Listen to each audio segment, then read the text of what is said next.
While we're on the subject of entrepreneurs and books about entrepreneurs, my dear wife has written a third book called With Love from Iraq. And it's the story of a young couple escaping from Saddam Hussein and coming to Canada.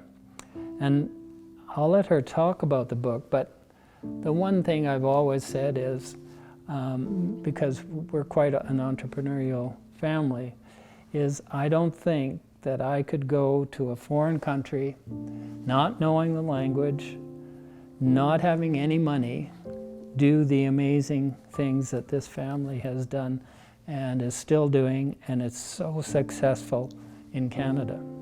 So with that introduction.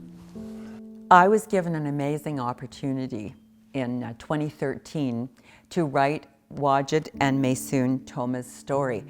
He is a hairstylist, and he was my hairstylist from 2007 on, and I didn't know it, but that was the year that he bought his little hair salon, which is called First Impressions and is now quite full and operating at a very busy level.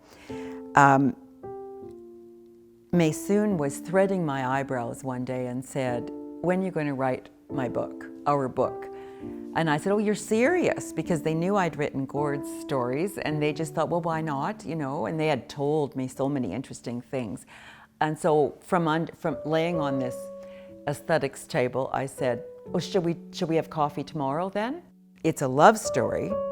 It's a cultural story, because although they were Catholic, there was cultural pressures to have an arranged marriage and have a number of other things pressured upon them. You certainly don't go out with a young male and not be married in Iraq then, and probably still not. They survived war. They survived a Turkish prison. They survived living illegally in Turkey. They created a home out of a one-room root cellar, and they would make it a home. They would celebrate. So in the book, we see their whole journey from very young. I think Maysoon is 14 when they meet. And there were 4 chapters before the book that I have not included in the book, but it really helped me understand their background and their parent situation. And it is a book worth reading. It's written so a high school, actually I think a grade 7, 8 could understand it beautifully and be interested in it. And I think the charming part is the recipe for becoming Canadian in the back of the book.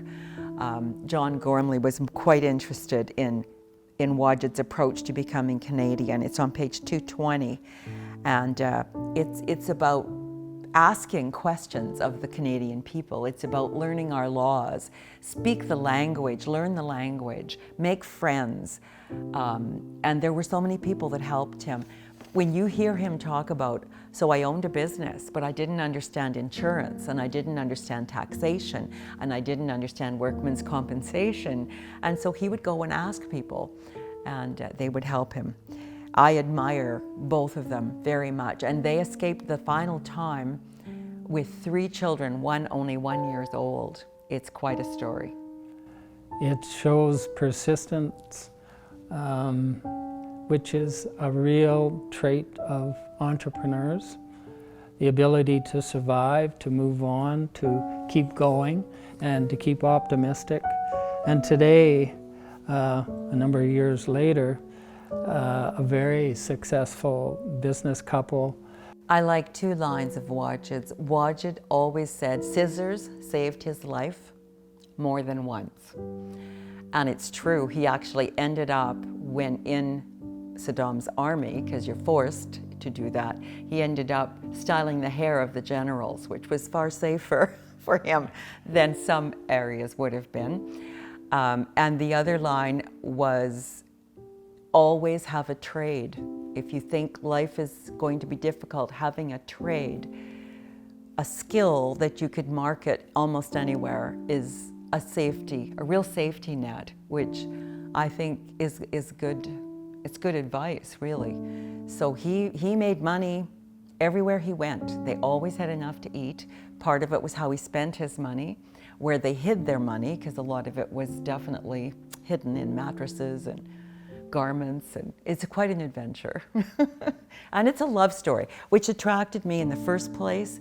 Their love story, they couldn't possibly hide it, and it would have been so obvious even in Iraq. But the first time I went to their salon, I noticed how they were twinkling back and forth at each other, and just little gestures. So if you want a story about love, adventure, entrepreneurism, have a read. It's called With Love from Iraq. A true story of hope, perseverance, and becoming Canadian.